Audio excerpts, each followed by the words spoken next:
A gente sabe que a política ela é exercida de uma maneira para lá de discutível, principalmente quando a gente vê o exercício do poder no dia a dia, as trombadas, e lembra do artigo 2º da Constituição, que fala da separação dos poderes, que é uma das discussões mais importantes do país, né? Não vou ficar falando aqui da organização do Estado grego, do Estado romano, citar Hobbes, Montesquieu, não. Vamos no simples. Artigo 2º da Constituição, Legislativo, Executivo e Judiciário, poderes da União que devem funcionar de maneira independente e harmoniosa, né? O que é independência? Na vida da gente, você fala, independente é aquela pessoa que tem autonomia financeira, né? Independente é aquela pessoa que trabalha sem patrão, por conta própria. Na política, de certa maneira, é isso. Quer dizer, os 3 poderes são independentes porque um não se subordina ao outro, um não dá ordem, não tem chefe. Só que o artigo 2º ainda falou o seguinte, olha, só independente não basta, tem um outro compromisso, vocês têm que trabalhar de maneira harmoniosa. E aí vamos combinar, tem um monte de história de agressão, o artigo 2º o tempo inteiro, a gente vê as trombadas e tal. Um querendo enquadrar o outro, um querendo fazer o que o outro um fazendo, né, o que o outro deveria fazer. E ontem foi um dia importante nesse jogo dos poderes, porque o Luiz Roberto Barroso assumiu a presidência do Supremo Tribunal Federal no lugar da Rosa Weber. E o Supremo, ele não é de hoje, se tornou o foco da discussão quando o tema é independência e harmonia dos poderes. Foco, eixo central. O Poder Judiciário, a gente sabe, é a garantia que a gente tem, que o cidadão tem, para reclamar de um direito que foi subtraído. Onde você vai? Justiça. Sofreu uma agressão? Justiça. E o Supremo, aliás, o Judiciário de uma forma geral, especialmente importante quando esse direito subtraído ou essa agressão sofrida é praticada pelo Estado. Porque o Estado é muito forte. O Estado tem poder de polícia, o Estado pode te prender, o Estado pode tomar seu dinheiro, sua casa, seus bens, separar você da sua família. Então, nessa hora, dada a força que o Estado tem, se você não tiver um instrumento, uma instituição para onde você possa ir para se proteger, você está frito. É o Estado autoritário. Então, o judiciário independente é fundamental justamente nesse momento, quando a agressão é sofrida pelo Estado, ou seja, perpetrada pelo Estado.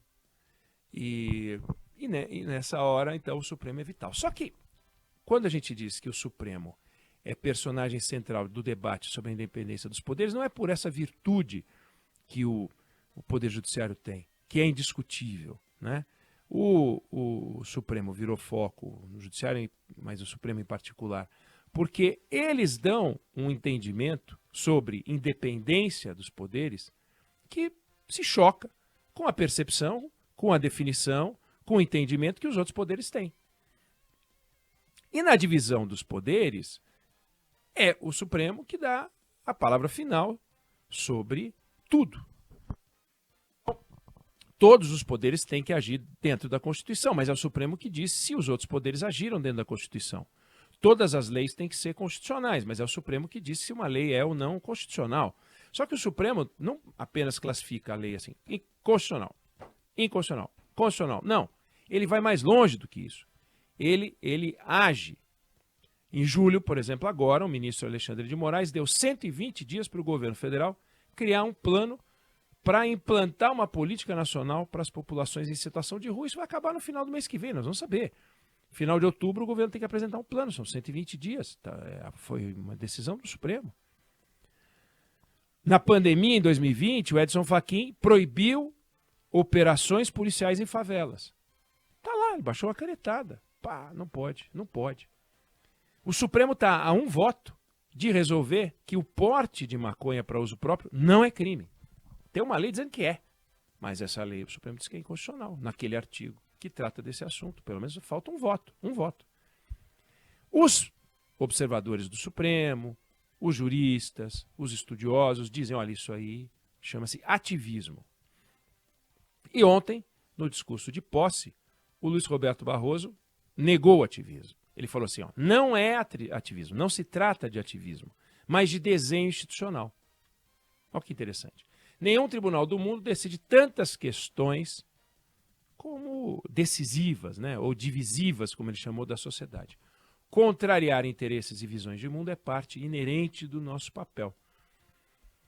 Ele defendeu o ativismo, dizendo que não é ativismo, que é desenho institucional. Agora, não é porque ele arrumou o nome de desenho institucional que o ativismo deixou de ser ativismo. E que, pelo que a gente ouviu das palavras dele, não vai mudar. Na vida real, nós estamos com um sistema desbalanceado. O judiciário age como quer, o Ministério Público também, aliás. Executivo e legislativo não podem. Então, uma parte, sim, tem a ver com a Constituição, que é esse tal desenho institucional de que ele falou. Tem lá a Constituição com um monte de direito. Os constituintes achavam que isso era importante, só que esses direitos estavam no papel.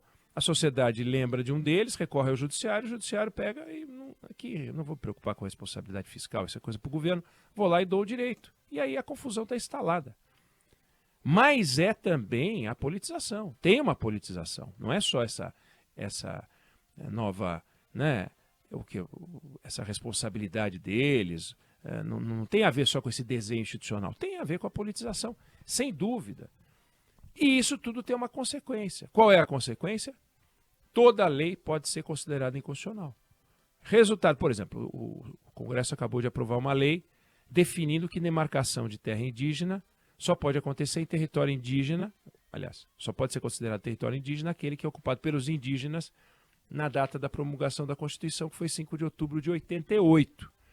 Só que esse conceito de marco temporal, que é isso que chama marco temporal, acabou de ser derrubado no Supremo. E eles foram lá e aprovaram uma lei.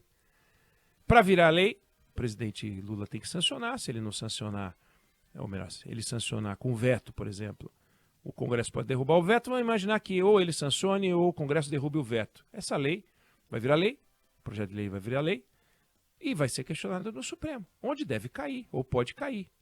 Então, olha a confusão. Aprova uma lei, o Supremo já tinha considerado inconstitucional uma outra lei, essa daí pode ter o mesmo destino. O resultado, o Congresso já trabalha numa PEC, numa proposta de emenda constitucional, para definir o que essa lei está definindo. E isso tem se repetido. Como os projetos de lei podem cair, o negócio é fazer PEC. Então explodiu o número de PEC. Tudo é PEC. Quer fazer uma mudança, é PEC.